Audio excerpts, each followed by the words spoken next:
신약성경 누가복음 18장 9절부터 14절까지의 말씀, 우리가 함께 한 목소리로 이 말씀을 읽겠습니다. 시작.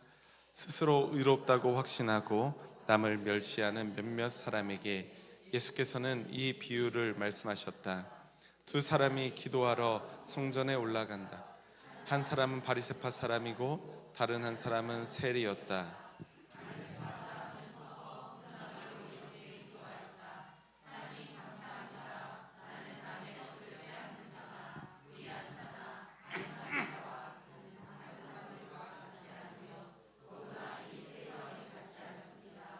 나는 일회에 2번씩 금식하고 내 모든 소득의 11조를 바칩니다. 그런데 세리는 멀찍이 서서 하늘을 우러러볼 엄두도 못 내고 가슴을 치며 아 하나님, 이 죄인에게 자비를 베풀어 주십시오 하고 말하였다. 내가 너희에게 말한다.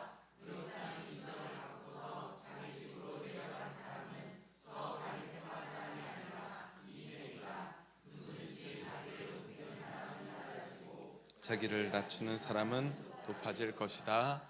아멘. 아멘. 할렐루야. 할렐루야. 갑자기 생각난 어제 우리 성경 골든벨 어린이부 성경 골든벨 시간에 우리 예호가 넌센스 퀴즈를 맞춘 게 하나 있어요. 아시는 분은 모른 채 해주시고, 제가 떠오르는 문제가 그겁니다. 성경에 있는 모든 인물 중에 가장 싸울 때 늘 맞기만 하는 사람은 누구일까요? 이 문제로 알고 있는데 맞나요? 권다혜 성도님? 방어만 하는 사람. 늘 때리진 않고 방어만 하는 사람. 참 그리스도인이죠. 누굴까요? 넌센스 퀴즈라고 제가 말씀드렸습니다. 누굴까요? 신약의 인물입니다. 네, 맞아요. 신약의 인물. 네, 마가. 그렇다고요. 성도 여러분들이 오늘 우울감에 빠진 얼굴로 계셔서 한번 제가 생각난 그 유머를 한번 해보았습니다. 조금 이따 우리 골든벨 친구들 시상도 하고 선물도 줄 텐데 너무 자랑스럽고 감사하더라고요. 엊그제까지 10월 내내 비가 온종일 내리다가 이제 드디어 파란 하늘을 좀 보자니, 근데 사실 어제는 동해의 파란 하늘을 본 게 아니라 저는 영서 지역에 전라도와 충청도의 파란 하늘을 보았기 때문에 어제 동해도 파란 하늘이 떴나요? 아니에요? 여전히 아니구나. 야, 이거 신기하네요 진짜. 올 가을은 참 희한합니다. 비 소식이 이제 앞으로 한 주간 동안 없는 것 같은데 그래도 완연한 가을을 느낄 수가 있겠죠.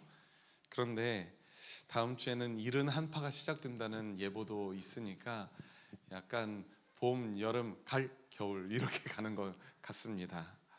올해는 기나긴 가을 장마로 인해서 가을이 그냥 스쳐 지나가는 것처럼 느껴지죠. 이 짧은 가을날 우리 예배의 자리에서 우리 초록교회 신앙가족 여러분들을 만나는 것 그 자체가 기쁨입니다.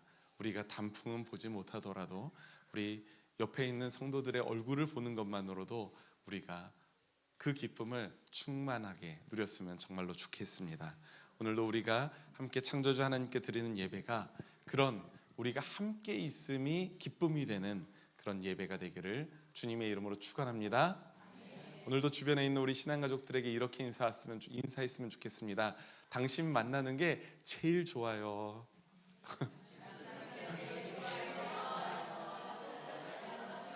네, 당신 만나는 게 제일 좋아요. 네, 여러분들 만나는 게 제일 좋습니다. 10월의 마지막 주일에 우리가 함께 읽은 이번 주 성서일과 또 복음서의 말씀은 누가복음 18장에 있는 말씀입니다. 예수님이 전하신 이 비유의 말씀이지요. 성도 여러분들도 아마 많이 읽으셨고 들어보신 적 있는 비유의 말씀일 겁니다. 제가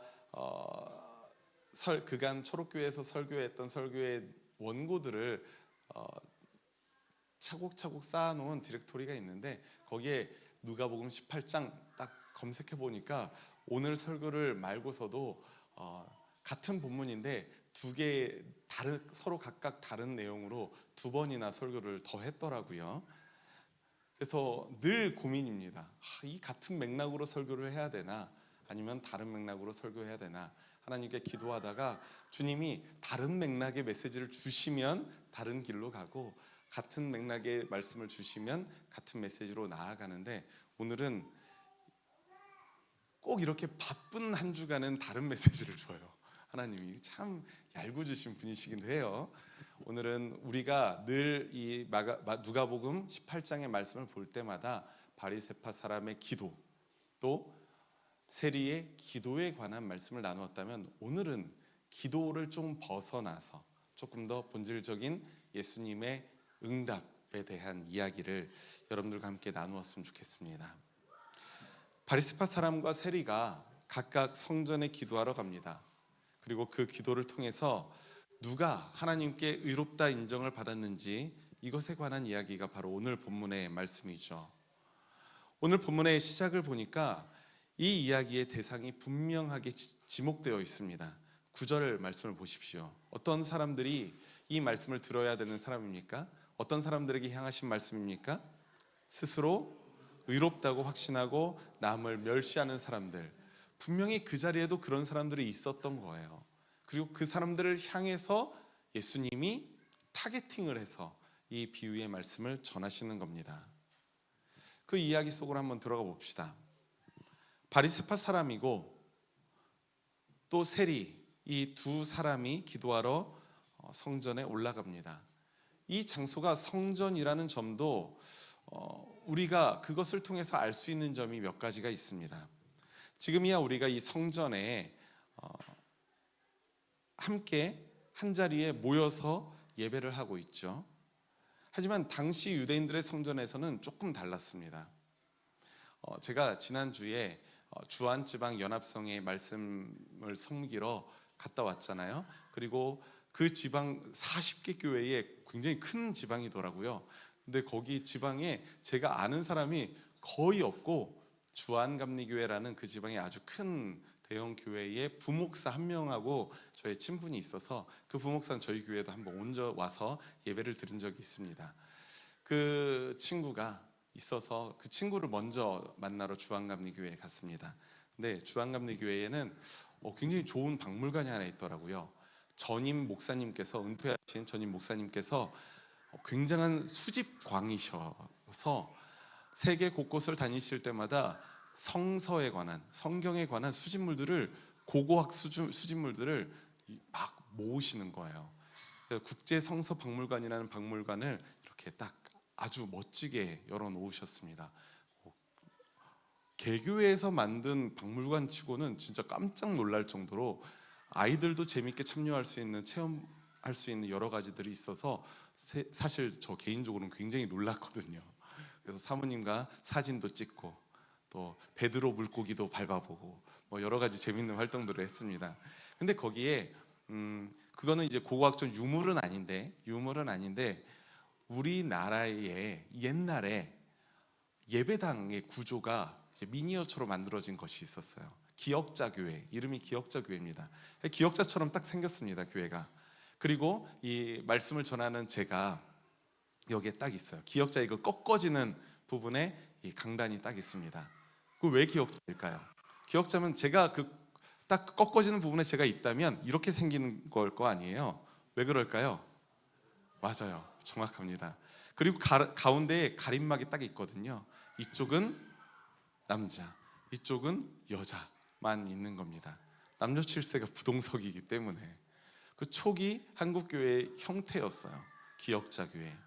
나중에 기회가 되면 한번 우리 교회 성도님들도 그 국제 성서박물관 한번 가면 좋겠다라는 생각도 했습니다. 그런데 이 유대 사회, 이 당시 예수님 당시의 성전도 조금 비슷했습니다. 이 성전에서는 모두가 함께 예배하는 자리가 아니었어요. 그 성전은 구획되어 있습니다. 이방인의 뜰. 무슨 말이에요? 이방인들은 여기까지만 올 수 있어. 여인들의 뜰. 그러니까 여자들은 여기까지만 올 수 있어. 그리고 이스라엘의 뜰. 이스라엘 사람들은 여기까지 올 수 있어. 그리고 성소는 제사장만. 이렇게 구획이 나누어져 있었다는 거예요. 죄인과 의인을 조금 더 선명하게 구분짓고 있습니다. 죄인이 의인의 자리에 들지 못한다라는 이 성전의 원칙이 기존에 있었던 겁니다. 그러니까 오늘 본문의 말씀에서 보면 바리새파 사람하고 세리는 완전히 구분되어 있잖아요. 멀찍이 서서 하잖아요. 그거는 바리새파 사람이 세리를 피해서 온 게 아니라 성전은 원래 그렇게 멀찍이 있을 수밖에 없는 곳이다라고 알고 계시면 됩니다. 그리고 죄인이었던 세리는 우러러 보지도 못하고 쭈구리 상태로 기도하잖아요. 성전의 구조 자체가 그렇게 만드는 모습이 있다는 것을 여러분들 알고 계시면 오늘 말씀을 듣는 데에, 이해하는 데에 조금 더 도움이 되실 것 같아요. 본문에 등장하는 이 바리새파 사람과 이 세리의 이 극단적으로 대비되어 있는 것도 이들에 대한 세간의 평가, 그거는 이미 이루어졌기 때문에 그렇습니다. 바리새파 사람은 당연히 이스라엘의 뜰까지는 갈 수 있지, 프리패스지. 그런데 세리는 당신은 죄인이잖아, 여기까지밖에 안 돼 라는 이 세간의 평가가 이미 이루어져 있다는 것입니다. 바리새파 사람은 의인으로, 세리는 죄인으로 말이죠. 그들의 기도에서도 그러한 대비는 분명하게 드러나고 있습니다.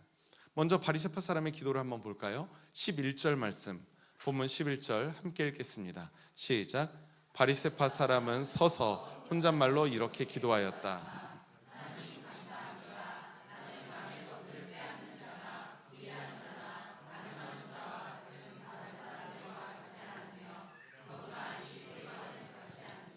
아멘, 아멘. 그러면서 자신이 일주일에 2번씩이나 금식하고 11조를 준수하고 있노라 이렇게 알리고 있습니다. 바리새인들은 종교 생활에서는 철두철미했던 거예요. 근데 이 기도를, 바리새파 사람의 이 기도를 한번 유대인들의 관점으로 한번 보자면 어떨까요? 지금 오늘날 우리들의 마음에서 보면 이 녀석 잘난 척은 이렇게 생각할 수 있지만, 당시의 유대인의 관점으로 보자면, 유대교의 전통에서 보자면 바리새파 사람의 이 기도는 의인의 기도로 나무랄 데가 없는 정말로 기도의 정석으로 우리가 볼 수 있습니다. 이 사람의 기도를 보면 먼저 하나님께 뭘 드리죠? 감사를 드리죠. 하나님 감사합니다. 그리고 자신이 행했던 자신의 삶을 돌아보고 있어요. 이 바리새파 사람의 기도가 거짓말이 아니라는 전제로 한번 보자면, 이 사람은 정말로 악한 행실을 하지 않고 선하고 거룩하게 살아가는 사람입니다. 바리새파 사람의 기도가 거짓이 아니라면 자기 성찰을 담아낸 기도로서도 굉장히 훌륭한 기도예요. 칭찬받을 만한 기도입니다. 기도문 자체로는 그렇다는 겁니다. 반면에 세리는 어떻습니까? 함께 본문 13절 말씀도 함께 읽겠습니다. 13절 시작. 그런데 세리는 멀찍이 서서 하늘을 우러볼 엄두도 못 내고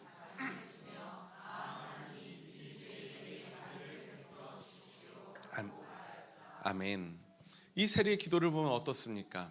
바리새파 사람처럼 하나님의 이름을 부르면서 시작하긴 합니다. 그런데 뭐가 없어요? 감사가 없어요. 이거는 당시 유대교 히브리인들의 신앙 전통 하에서 반드시 지켜야 할 형식입니다. 하나님께 감사함으로 기도를 시작하는 것. 그런데 이 세리는 감사함으로 시작하지 않아요. 그리고 자신을 죄인이라고 말하고는 있지만, 우리가 따지고 보면 그 사람은 자신의 죄가 무엇인지 구체적으로 성찰하지도 않고 고백하지도 않습니다. 자신이 죄인인데 회개하고 어떻게 변할 것인지 구체적으로 이야기하고 있나요? 아니에요. 하나도 구체적이지 않습니다. 우리가 바리새파 사람의 기도를 보면 우리가 지금의 시각으로 볼 때 기분 나쁠 뿐이지, 그 사람의 기도는 굉장히 구체적이에요. 자신의 삶을 면밀하게 돌아보고 있습니다. 자신이 선한 일을 하고 일주일에 2번씩 금식 기도하고 11조 준수하고 있고, 그게 사실이라면 그거를 내가 못한다고 할 이유가 없지 않습니까? 그게 유대교의 기도였어요. 올바른 기도였어요. 그런데 이 세리의 기도는 회개합니다, 용서해 주세요 이렇게 구하지도 않고요. 이후에는 자신이 어떻게 변할 것인지에 대한 구체적인 결단도 보여주지 않습니다. 다만 이 죄인에게 자비를 베풀어 달라, 이 한마디로 기도하는 것뿐입니다. 유대인의 시점으로 보자면 최소한의 형식이나 내용도 갖추지 못한 아주 불성실한 기도라고 평할 수가 있다는 거죠. 물론 유대인의 관점에서 보면 말이죠. 바리새파 사람의 기도와 세리의 기도에 연관된 지혜의 말씀이 하나 있습니다. 구약성경 잠언 15장 29절의 말씀인데요, 제가 띄워드리겠습니다. 함께 주보에도 있는 이 말씀 함께 읽겠습니다. 시작. 주님은 악인을 멀리하시지만 의인의 기도는 들어주신다. 의인의 기도는 주님이 들어주신다, 이것이 바로 유대인들이 갖고 있는 아주 분명한 믿음이었습니다. 근데 이것을 우리가 바꿔 말하자면 어떻습니까? 의인의 기도를 들어주신다, 그리고 악인의 기도는 어떻게 하신다? 들어주지 않으신다. 이것이 그들의 믿음이었어요. 하나님이 악인의 기도, 죄인의 기도는 들으시지 않는다. 유대인의 시점에서 보자면 세리의 기도는 하나님이 외면하실 기도였던 겁니다. 우리가 기도의 면면으로 보나 각 사람의 삶의 거룩함으로 보나 어떤 면으로 보아도 바리새파 사람의 기도보다 세리의 기도가, 또 바리새파 사람의 삶이 세리의 삶보다 더 인정받을 이유가 많지 않았겠습니까? 하지만 오늘 본문 말씀은 어떻습니까? 본문 말씀을 보니까 도리어 예수님의 방향은 어때요? 바리새파 사람이 아니라 세리가 하나님께 의롭다는 인정을 받고 집으로 돌아가고 있습니다. 내가 너희에게 말한다, 의롭다는 인정을 받고서 자기 집으로 내려간 사람은 누구다? 세리다. 우리 어린이부 친구들은 계속 세리 해가지고 마법소녀 말고 세리, 세금을 징수받아서 어느 정도 자신의 가정을 위한 착복을 하고 로마에게 드리는 그런 이른바 친일파 같은, 백성들에게는 이쁨 받을 수 없는, 인정받을 수 없는 그 민족 반역자 세리. 그 이야기를 듣고서 그 예수님 주변에 있었던 그 수많은 사람들 어땠을까요? 순간 충격에 빠졌을 겁니다. 예수님이 왜 이런 말씀을 하실까? 아무리 못된 바리새파 사람이라고 하더라도 세리보다 못할까?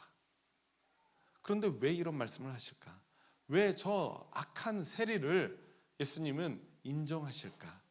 그런데 그 인정에서 우리가 문구를 한번 정확하게 바라봅시다. 우리 14절 말씀을 보면 이렇게 말합니다. 내가 너희에게 말한다. 예수님이 말씀하시는 거죠. 의롭다는 인정을 받고서, 의롭다는 인정을 받고서. 이것이 바로 오늘 우리가 주목해야 할 지점이에요. 결론적으로 두 사람의 기도를 하나님이 평가하고 또 인정하고 계시는데, 예수님의 인정은 내가 더 의롭다고 인정하는 기도는 이것이다, 이게 아니에요. 의롭다고 그냥 인정합니다. 그러니까 여기서 말하는 예수님의 인정은 바리새파 사람의 기도, 세리의 기도가 아니라 바리새파 사람 그리고 세리, 이 둘 중에 누구를 인정하는 거예요? 세리를 인정한다라는 거죠. 조금 헷갈리실 수 있으니까 조금 더 명확하게 말씀드리자면, 예수님은 세리의 기도를 의롭다고 인정한 게 아니라 세리를 의롭다고 인정했다는 겁니다. 기도문이 누가 더 잘 기도했다가 아니라 예수님이 보시기에 세리가 인정받을 만했다는 거예요. 이거를 우리가 한번 오해하지 마시고 들어보시기 바랍니다. 의롭다는 인정을 받았다, 이 부분이 무척 중요합니다. 우리 마가복음 2장 17절 말씀 우리가 함께 읽어볼까요? 마가복음 2장 17절 말씀 주보에도 있고요, 우리 앞에도 있습니다. 우리가 함께 한 목소리로 마가복음 2장 17절 말씀 함께 읽겠습니다. 시작. 예수께서 그 말을 들으시고 그들에게 말씀하셨다. 건강한 사람에게는 의사가 필요하지 않으나 나는 의인을 부르러 온 것이 아니라 죄인을 부르러 왔다. 아멘. 자, 병든 사람에게 의사가 필요하듯이 주님은 죄인을 부르러 오셨다. 이 말씀이죠. 본문의 말씀의 맥락에 따라서 우리가 한번 바꿔 생각해 봅시다. 자신을 이미 의롭다고 여기는 바리새파 사람에게는 의롭게 하시는 하나님의 은혜가 필요할까요? 필요 없을까요? 필요가 없어요. 지금 하나님은 의롭게 하시는, 의롭다라고 인정하시는 은혜를 누구에게 줄까를 묻고 계시는 겁니다. 그렇다면 바리새파 사람은 스스로 의롭다고 여기고 있어요. 이미 주님이 의롭다고 여기는 것까지 필요도 없고 내가 스스로 의롭다고 여기고 있습니다. 그렇다면 스스로 죄인이라고 여기고 있는 이 죄인에게 베푸시는 하나님의 자비를 구하는 이 세리에게 의롭게 하시는 하나님의 은혜 필요할까요? 필요 없을까요? 그 누구보다 필요하겠죠. 세리가 하나님께 의롭다고 인정받았던 것은 그의 기도가 탁월했기 때문이 아닙니다. 의롭게 하시는 하나님의 은혜가 그에게 필요했기 때문에 하나님은 그가 이제 의롭다라고 인정하셨던 겁니다. 하나님은 당신의 자비와 은혜를 그 세리에게 자비로 주시는 거예요. 여기서 자비는 자신의 주머니에서 나오는 자기의 돈을 말하는 게 아니죠. 하나님의 그 자비하심, 하나님의 그 은혜, 그걸로 세리에게 주어지는 겁니다. 두 사람의 기도 비유에서 말하고자 하는 것은 바리새파 사람과 세리 중에 누가 더 올바른 기도를 드렸느냐가 아니라 누가 더 하나님의 은혜가 필요로 하고 있는가라고 하는 거예요. 여기서 우리는 하나님의 구원의 본질을 깨닫게 됩니다. 하나님의 구원은 말이죠, 어떤 탁월한 성과에 대한 보상이 아닙니다. 어떤 노력에 대한 결과에 대한 보상이 아니에요. 은혜라는 겁니다. 자격이 없는 존재라 하더라도 주님이 그 자격 없음을 알고 그저 주시는 은혜인 겁니다. 하나님의 백성들이 의로워지는 것도 마찬가지입니다. 우리가 마땅히 받아야 할 보상이나 노력의 결과가 아니라 하나님의 자비와 용납의 선물이에요. 선물, 조건 없이 주시는 은혜라는 사실을 여러분들 기억하시기 바랍니다. 조금 어려운 이야기로 한번 넘어가 보자면 이 부분에 대해서 사도 바울 선생님께서 아주 명확하게 이야기하고 계십니다. 그리고 사실 우리가 그 사도 바울의 그 고백 위에서 개신교 교회가 세워졌다고 해도 과언이 아니에요. 개신교 교회가 가장 중요시하고 있는 교리 중에 하나가 어떤 교리인 줄 아십니까? 칭의의 교리입니다. 그리고 이 마틴 루터가 그 이 칭의를 가지고 종교개혁을 시작했거든요. 그로 인해서 개신교 교회가 시작되었고요. 근데 이 칭의라는 것, 제가 가끔씩 여러분들에게 설명하는 개념이지만 오늘도 또 복습하듯이 여러분들에게 설명합니다. 칭의라는 것은 무엇입니까? 의롭다고 일컫는 거예요. 의롭다고 칭하는 거고요. 의롭다고 주님이 인정하시는 겁니다. 자, 그런데 한번 생각해 보십시오. 이 칭의는 하나의 법정을 우리에게 보여주고 있습니다. 그 법정에 내가 죄인으로 서 있어요. 그리고 재판관은 누구십니까? 우리 하나님이십니다. 근데 그리고 변호를 누가 해주십니까? 중보자 되시는 이 중보라는 의미의 뜻, 예수님이 우리의 중보자가 되어 주십니다. 자, 그런데 우리가 죄인이에요. 근데 우리가 하나님께 어떻게 나아갑니까? 어떻게 의롭다고 칭함을 받습니까? 우리는 알죠. 예수님이 우리를 위해서 십자가 지시고 그 보혈의 공로로 우리가 주님 앞에 나아갈 수 있는 자격을 얻었다라고 우리가 믿음으로 고백하고 있는 것 아니겠습니까? 우리 기독교 복음에서 가장 중요한 부분이에요. 그런데 그것을 우리가 믿고 고백할 때 우리에게 칭의하신다라는 거죠. 근데 이 의롭다 하신다, 재판장 되시는 하나님께서 자, 그래, 예수님이 이렇게 하셨으니까 죄인인 너를 의롭다고 이제 해줄게. 땅 선고되었어요. 무죄가 선고되었습니다. 자, 그러면 나는 죄인인가요? 의인인가요? 여기서 좀 헷갈리시죠? 제가 늘 말씀드리는 거지만 칭의의 은혜를 입은 우리가 죄인인가요? 의인인가요? 맞아요. 죄인이에요. 여전히 죄인입니다. 우리는 십자가의 은혜를 힘입어 우리는 하나님 앞에 나아갈 수 있는 존재가 되었고 구원받은 백성이 되었지만 우리는 여전히 죄인입니다. 정확하게 말하자면 우리는 무죄 선고를 받은 죄인인 거예요. 죄인이었던 내가, 나쁜 짓을 저지르고 죄인이었던 내가 무죄 선고를 받았어요. 그런데 무죄 선고를 받은 내가 나가자마자 내가 이젠 무죄 선고를 받았으니까 의인이야, 나의 죄가 아무것도 없어, 이렇게 말하는 교단이 하나 있습니다. 우리는 그들을 구원파라고 불러요. 그래서 당신은 언제 구원받았습니까? 그 연과 시를 알고 있어야 돼요. 그 시점이 내가 의인이 된 시점이거든요. 그걸 모르면 구원받지 않은 겁니다 라고 말하는 구원파라는 곳이 있어요.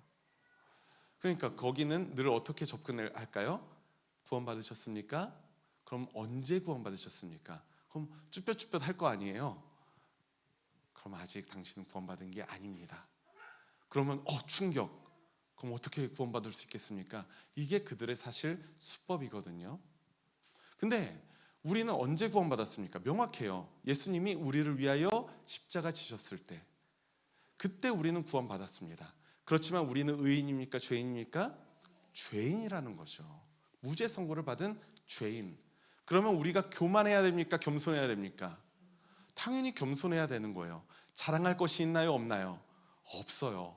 바울이 그렇게 자랑할 것이 없나니 라고 말하는 것은, 내가 자랑할 것은 뭐예요? 예수 그리스도의 십자가뿐이다 라고 말하는 이유가 바로 그겁니다. 왜냐하면 내가 죄인인데, 자랑할 것 없는 죄인이고 자격 없는 죄인인데, 그 예수님의 십자가로 말미암아 내가 구원의 은혜를 누렸으니까 그 십자가만이 내가 자랑할 수 있다라는 거예요. 이것이 바로 칭의입니다. 오늘 본문의 말씀도 그런 맥락에서 우리가 함께 보았으면 좋겠어요. 바리새파 사람은 스스로 의롭다고 여겼던 사람입니다. 그런데 세리는 그렇지 않았습니다. 스스로 여기지 않았어요. 스스로 자신을 죄인이라고 여겼던 사람입니다. 자, 그렇다면 이 둘 중에 하나님의 의롭다 여기시는 은혜는 누구에게 필요한 겁니까? 당연히 세리에게 필요한 거예요. 기도가 아니라 의로움에 우리가 초점을 맞춰서 오늘 말씀을 함께 보면 이런 방식으로 우리가 이 말씀을 해석하고 이해할 수가 있겠죠. 그런데 이게 억지로 갖다 끌어맞춰서 자기 합리화하는 게 아니라는 것을 우리는 구절 말씀을 통해서 알 수 있습니다. 왜냐하면 이 말씀을 전했던 그 대상이 누구라고요? 스스로 의롭다고 확신하고 남을 멸시하는 사람, 바로 이 바리새파 사람 같은, 바리새파 사람의 기도를 보면 유대인들의 관점에서 보면 정말로 훌륭한 기도라고 했죠. 탁월한 기도입니다. 그런데 한 가지 꺼림칙한 부분이 하나 있어요. 어떤 부분입니까? 이 사람 같지, 이 세리 같지 않습니다. 자신의 옆에 있는 이 세리 같지 않습니다. 이 세리를 멸시하고 있습니다. 스스로 의롭다고 확신하는 사람들은 주변의 사람들, 다른 사람을 멸시하는 태도가 있어요. 우리 초록교회 모든 신앙가족 여러분들은 스스로 의롭다고 여기지 않으시는, 스스로 하나님의 은혜가 필요한 존재임을 깨닫는 주의 거룩한 백성들이 되기를 간절히 소망합니다.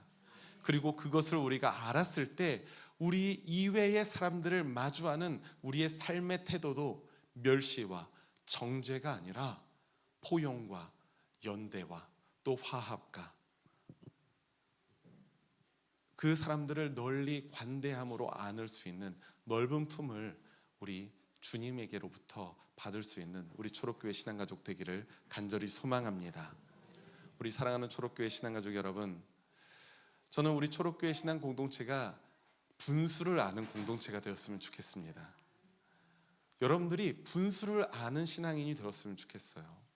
나는 30년째 신앙생활을 하기 때문에 나는 그래도 의인이 100%라면 한 95%까지는 옳은 의인이겠지, 이런 생각이 아니라 몇 년을 했든 나의 직분이 무엇이든 내가 목사든 장로든 권사든 성도든 집사든 내가 어린이든 나는 주님 앞에서는 수치스러운 죄인이라는 사실을 깨달았으면 정말로 좋겠습니다.